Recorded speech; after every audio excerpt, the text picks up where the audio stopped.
අයිබෝවන් පසුගියදා රජය විසින් වාහන ආනයනයේදී 50%ක සර්චාර්ජ් එකක් එහෙමත් නැත්නම් අධිභාරයක් පනවන්න තීරණය කළා. මේත් එක්කම වෙළඳපොලේ ලොකු කතාබහක් ඇති වුණා වාහන මිල ලක්ෂ ගණනින් ඉහළ යනවා කියලා. පහුගිය දවස්වල මාධ්‍ය හරහා ප්‍රකාශ වුණා සමහර වාහන ලක්ෂ 5 ඉඳන් ලක්ෂ 37 දක්වා ගණන් වලින් වැඩි වෙයි කියලා. අද අපි කිසිම පාර්ශවයකට චෝදනා කරන්නේ නැතිව සැබෑ දත්ත සහ රේකුබදු ගණනය කිරීම මත පදනම්ව ඇත්තටම මේ බද්දෙන් වාහන මිලට වෙන බලපෑම පැහැදිලිවම තේරුම් ගනිමු. මේ වීඩියෝ එක බැලුවම ඔයාටම තීරණය කරන්න පුළුවන් වෙයි වෙළඳපොලේ කියවෙන ගණන් සහ ඇත්තම ගණන් අතර වෙනස.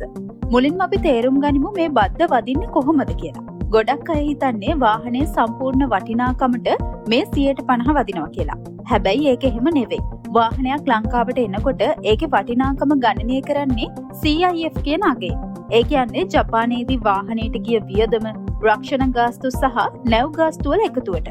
මේ CIF අගය මත රේගුවෙන් යම් බද්දක් අය කරනවා. ඒකට කියන්නේ Customs Import Duty. එහෙම නැත්නම් CID කියලා. රජය අලුතෙන් ගෙනාවු 50% සර්චාර්ජ් එක එකතු වෙන්නේ අන්න අර රේගු බද්දට විතරයි.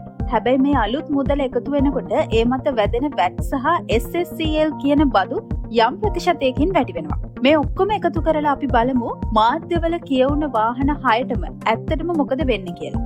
ඩයිහට්සු මීරා ES රථය ගත්තොත් ප්‍රකාශ වන විදිහට මීරා රථයක් ලක්ෂ 5ත් 6ත් අතර ගානකින් වැඩි වෙනවා කියලායි කියවුනේ.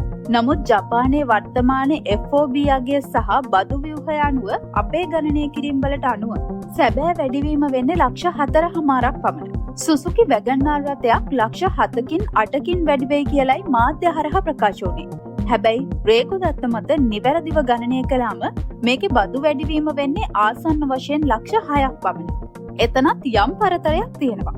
Toyota Race Hybrid රථය ලක්ෂ 13කින් විතර ඉහළ යයි කියලා ප්‍රකාශ වුණා. නමුත් අපේ ගණනය කිරීම වලට අනුව මේ අලුත් සර්චාර්ජ් එක නිසා රේස් එකට එකතු වෙන්න ඕනේ උපරිම මුදල ලක්ෂ 8.5ක් පමණ. Toyota Yaris Cross Hybrid රථයක් ලක්ෂ 14කින් 15කින් විතර වැඩි වෙනවා කියලායි කියුනේ. හැබැයි සැබෑ රේගු ගණනය කිරීම අනුව ඒක වැඩි වෙන්න ඕනේ ආසන්න වශයෙන් ලක්ෂ 11කින් විතර. Honda Whistle E HEV රථයක් ලක්ෂ 17කින් 18කින් විතර වැඩි වෙයි කියලායි ප්‍රකාශ වුණේ. නමුත් උපරිම රේගු බද්ද යටතේ ගණනය කළත් සියලුම VAT සහ SSCL සමග මේකේ සම්පූර්ණ බදු වැඩිවීම වෙන්නේ ලක්ෂ 12ක් පමණ. එතන ලක්ෂ 5ක 6ක විතර පැහැදිලි වෙනසක් දකින්න තියෙනවා.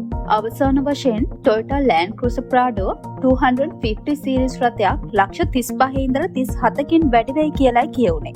හැබැයි සැබෑ ගණනය කිරීම අනුව ඒකේ මිල වැඩි වෙන්න ඕනේ ආසන්න වශයෙන් ලක්ෂ 23කින් විතර.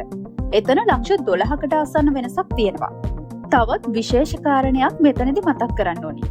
මේ දවස්වල සමහර වාහන ආනයනකරුවන් තීරණය කරලා තියෙනවා ඔවුන් සතුව දැනටමත් ගෙන්වා ඇති පරණ තොග එහෙම නැත්නම් එක්ස්ටොක් පවා මේ අලුත් වැඩි වුණ මිලටම විකුණන්න. එයාලා මේකට හේතුව විදිහට කියන්නේ අලුතින් එන වාහන පරණ ගානට දෙන්න බැරි නිසා සහ වෙළඳපොලේ ඉල්ලුම හා සැපයුම අනුව මේ විදිහට මිල වැඩි වෙනවා කියලායි. හැබැයි මේ වෙළඳපොලේ හැමෝම එහෙම කරන්නේ නැහැ. උදාහරණයක් විදිහට BYD ශ්‍රී ලංකා ආයතනය ඔවුන් සතුව දැනට පවතින තොග කිසිම මිල වැඩි කිරීමකින් තොරව කලින් තිබුණ මිලටම පාරිභෝගිකයන්ට ලබා දෙන්න තීරණය කරලා තියෙනවා. ඉතින් මේ සරල ගණනය කිරීම වලින් අපිට පේනවා වෙළඳපොලේ කියවන මිල ගණන් සහ නියමිත රේගුබදු ප්‍රතිපත්ති හරහා සිදුවන සැබෑ වැඩිවීම අතර පැහැදිලි වෙනසක් තියෙන බව. සමහර විට ආනයනකරුවන් වෙළඳපොලේ මේ ප්‍රකාශ කරන මිල ගණන් වලට අනාගතයේ ඩොලරයේ සිදුවිය හැකි වෙනස්කම් ගැන කරන උපකල්පන හෝ වෙනත් අවදානම් සාධකත් එකතු කරලා තියෙන්න පුළුවන්. කොහොම වුණත් ඔබ අලුතින් වාහනයක් මිලදී ගන්න බලාපොරොත්තු වෙන්න ඉන්නව නම් වෙළඳපොලේ කටකතාවලට කලබල වෙන්නේ නැතුව මේ සැබෑ බදු ව්‍යුහය තේරුම් අරගෙන බුද්ධිමත්ව තීරණයක් ගන්න එක තමයි වඩාත් සුදුසු. මේ වීඩියෝ එකෙන් අලුත් වාහන බද්ද නිසා ඇත්තටම වෙන මිල වෙනස ගැන ඔයාට පැහැදිලි අවබෝධයක් ලැබෙන්නේ නැති කියලා අපි හිතනවා. වාහනයක් ගන්න ඉන්න ඔයාගේ යාළුවෙක්ටත් බලන්න මේ තොරතුරු අනිවාර්යෙන්ම ෂෙයා කරන්න. මේ වගේ නිවැරදි තොරතුරු දැනගන්න අපේ channel එක අදම subscribe කරන්න. ස්තුතියි.